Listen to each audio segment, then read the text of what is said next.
Bonjour à tous, bienvenue à ce 19e épisode de J'ai rendez-vous avec Bernard Marie, voilà, qui est fondateur de Bonjour. l'Institut IGI, Institut de recherche par des praticiens, centre de formation et développeur de l'outil Holacracy dans le monde.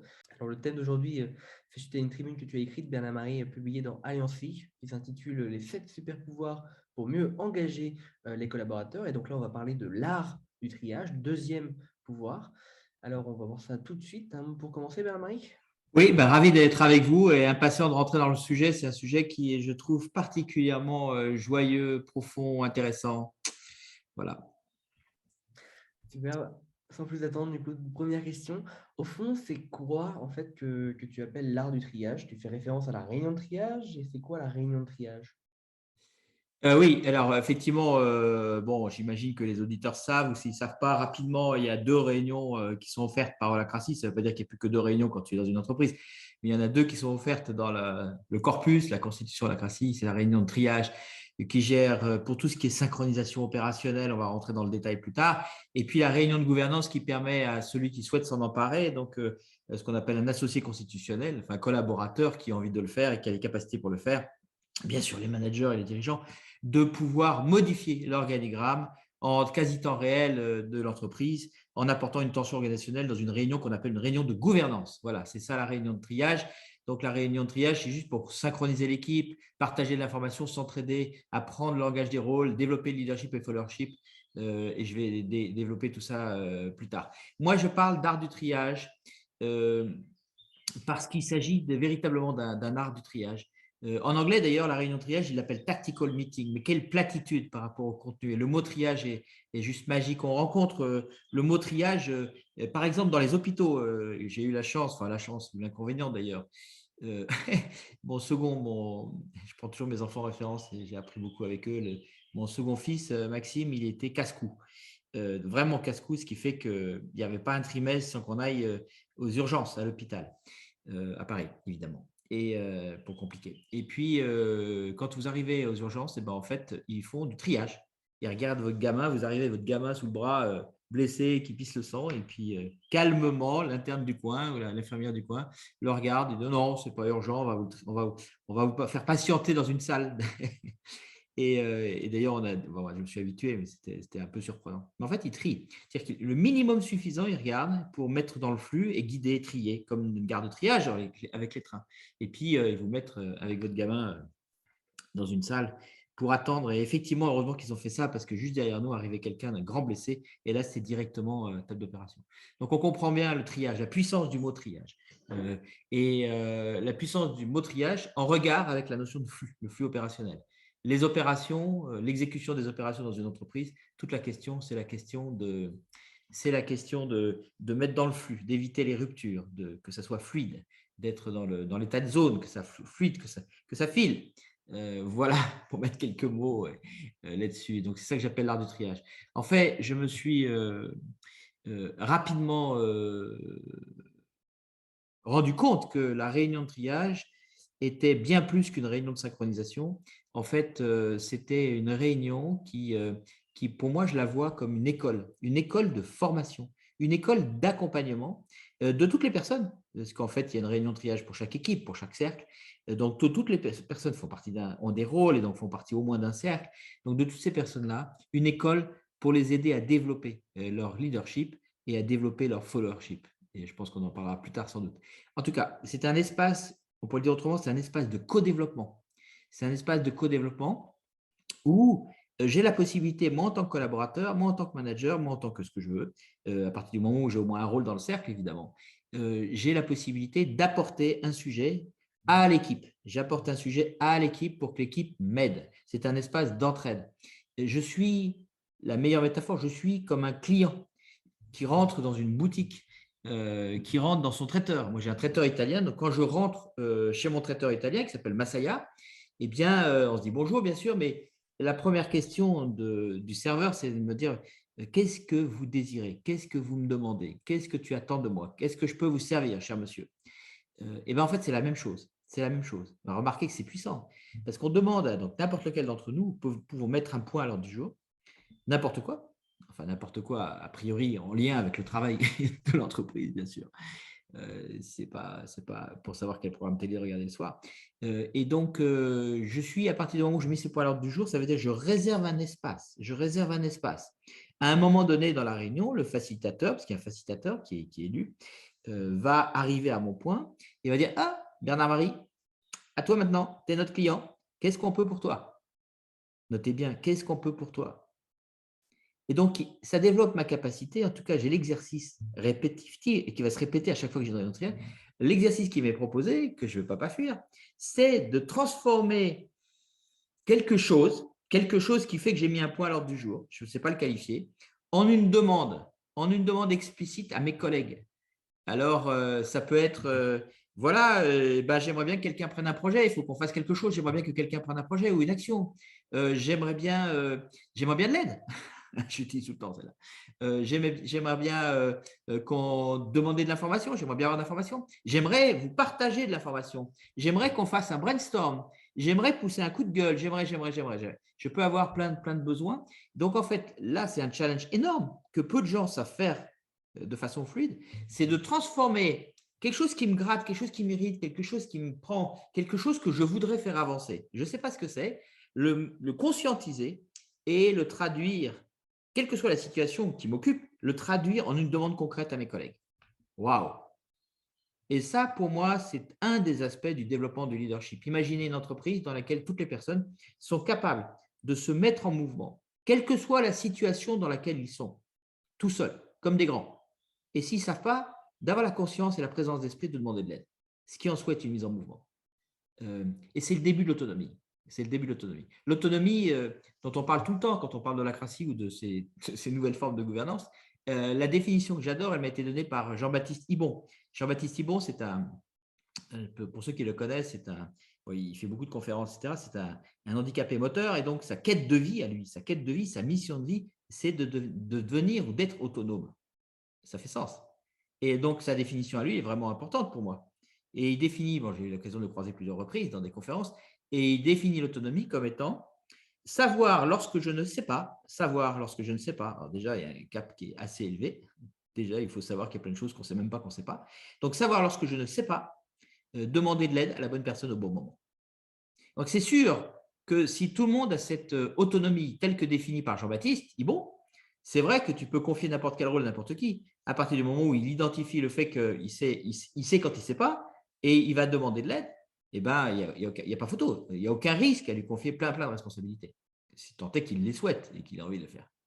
Donc voilà, c'est ça le premier rapport. Il y en a plein d'autres. J'espère qu'on va aller sur d'autres questions. Le premier rapport, c'est la capacité.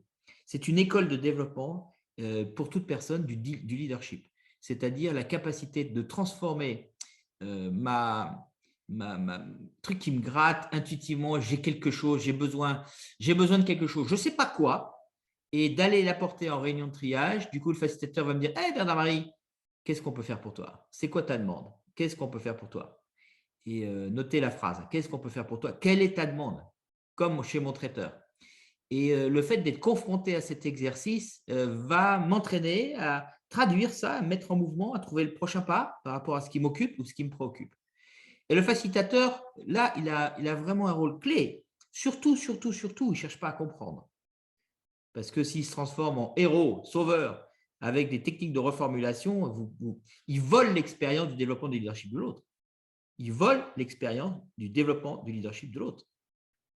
Et du coup, en fait, la technique, c'est pour le facilitateur, ce qui est assez simple et difficile. C'est simple techniquement, c'est difficile parce que tout le monde veut sauver tout le monde, enfin très souvent. C'est de ne pas rentrer. Parce que souvent, la personne qui apporte le point à l'heure du jour, quand le facilitateur lui dit: bon, c'est quoi? Qu'est-ce qu'on peut faire pour toi? Souvent, très souvent, allez, 90% des cas, au moins au début, les gens ne savent pas répondre. Ils ont un truc qui les gratte, mais ils ne savent pas le formuler, ils ne savent pas le verbaliser sous forme de demande. Ce qui est logique. C'est un talent. C'est une capacité qui n'est pas développée chez beaucoup de gens. Et ce n'est pas anormal. Surtout à l'époque, on avait un management qui prenait… Si tu fais partie d'une équipe avec un super manager, il a pris l'habitude de formuler à ta place les besoins que tu n'as pas encore exprimés. Ou peut-être parfois même que tu n'as même pas encore conscientisé. Ça va jusque-là.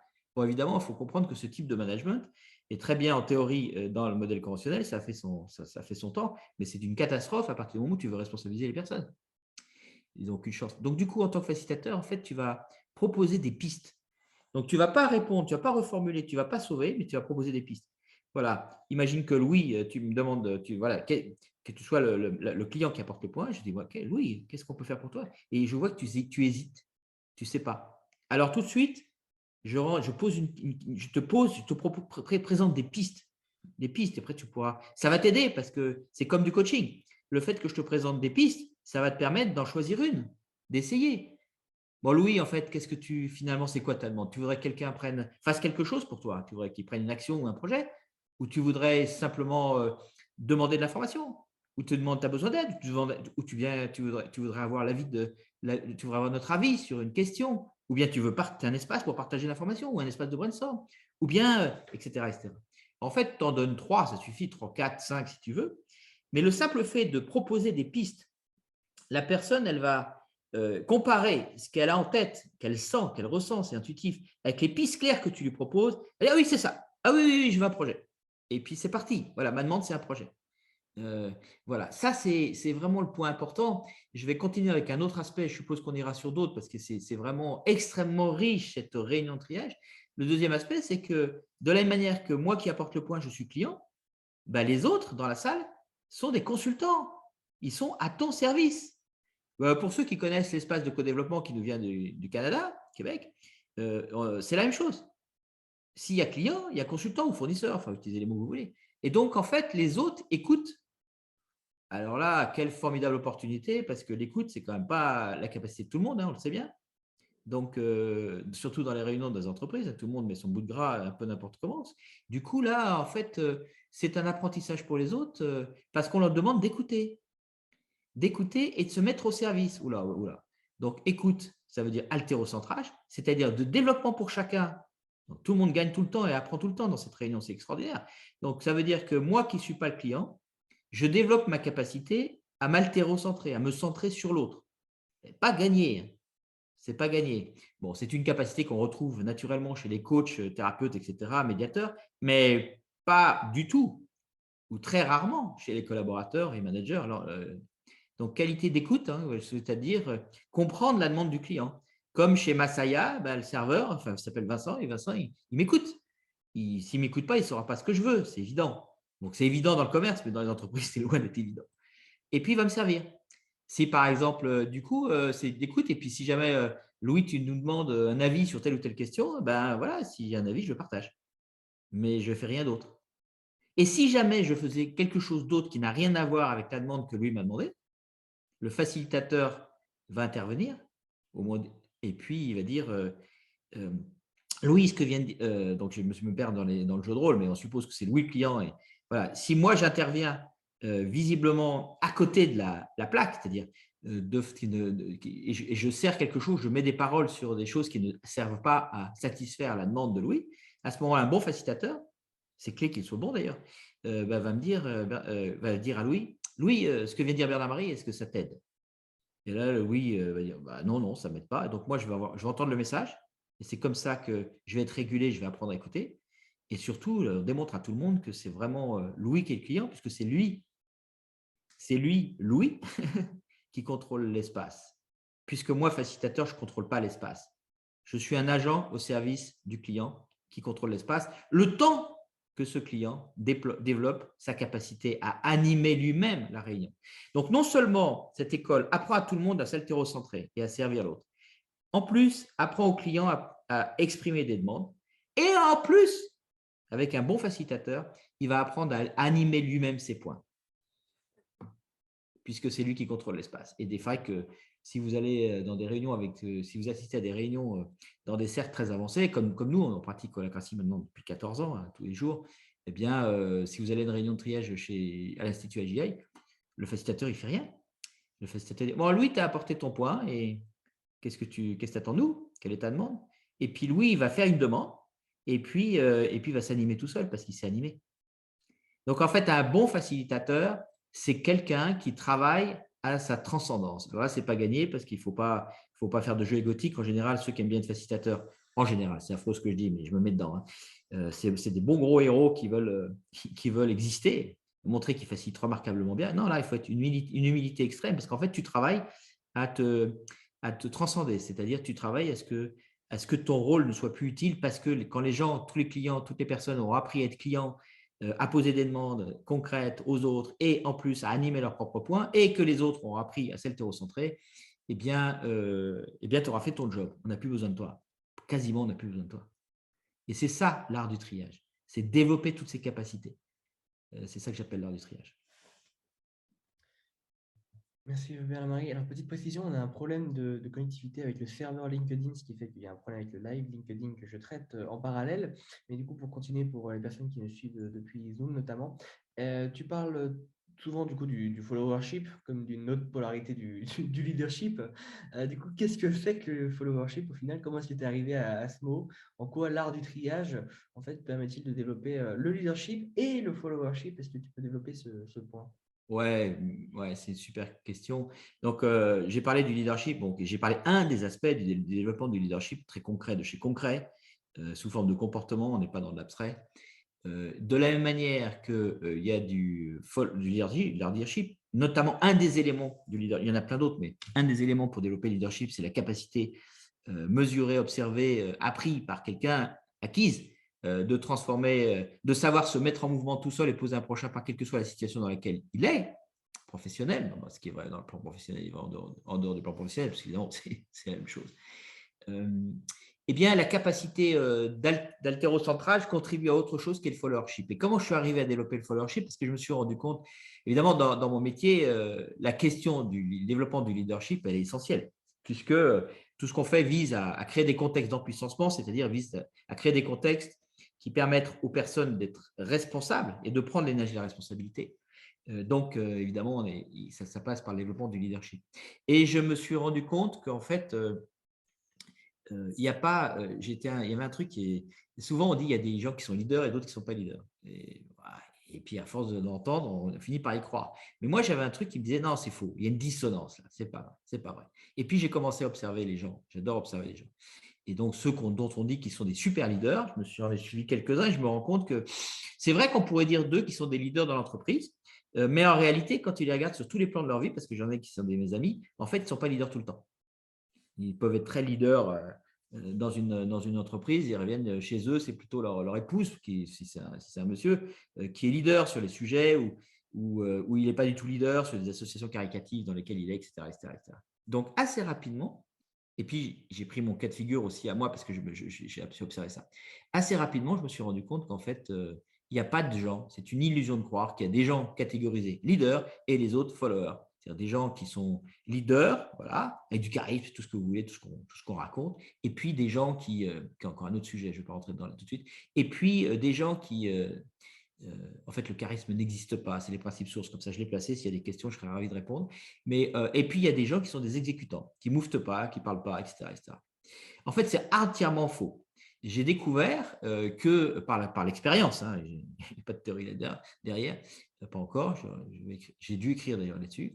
J'ai découvert, au moins une tribune, j'ai découvert qu'en fait le leadership allait avec le followership, ce qui est une évidence quand tu prends un peu de recul parce que tu te mets de côté ou tu peux descendre de l'autre pour te regarder BD, parce que dans la vie, tout marche par paire, double polarité.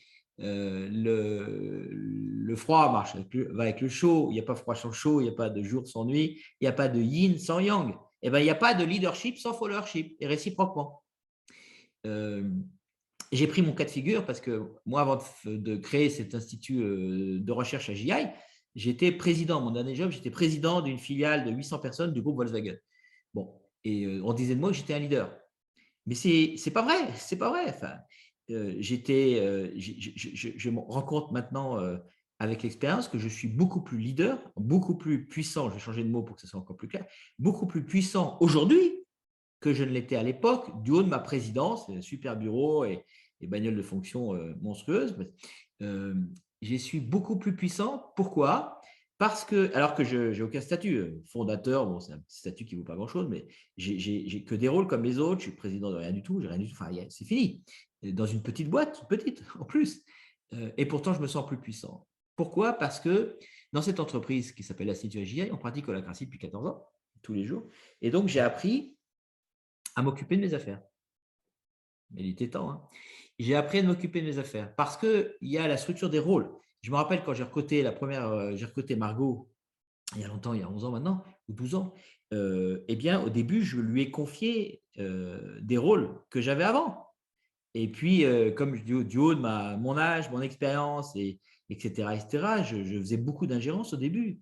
Il lui a fallu 6 mois pour apprendre à me clouer le bec et à me dire bah, écoute, Bernard, on est en holacratie. Donc, le sujet que tu es en train d'évoquer avec moi, sur lequel tu essayes de m'influencer, en fait, ça fait partie de mes rôles, ça concerne mes rôles. Et c'est moi qui ai autorité là-dedans. Donc, lâche-moi la grappe. Voilà, elle le disait un peu comme ça. Et, bon, mon ego n'était pas content, mais ça, ce n'est pas très grave. Mais par contre, j'ai développé ma capacité à lui lâcher la grappe. J'ai développé ma capacité à respecter Margot dans l'exercice de ses rôles, puisque c'est elle qui a l'autorité. J'ai donc appris un truc que je ne connaissais pas du tout, qui est le followership. C'est ça le followership.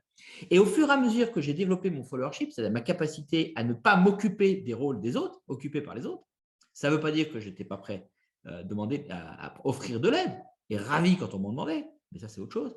Mais donc, au fur et à mesure que j'ai appris à ne pas me mêler et influencer les rôles des autres, j'ai développé mon leadership et ma puissance. Parce que les deux vont ensemble. À tel point que souvent, dans les entreprises que j'accompagne, on me demande de coacher certaines personnes ou certaines personnes viennent me voir pour être coachées pour développer leur leadership. Et avec certaines personnes, maintenant je le sais, j'ai appris par l'expérience, c'est même pas la peine d'essayer de développer leur leadership, ça ne marche pas.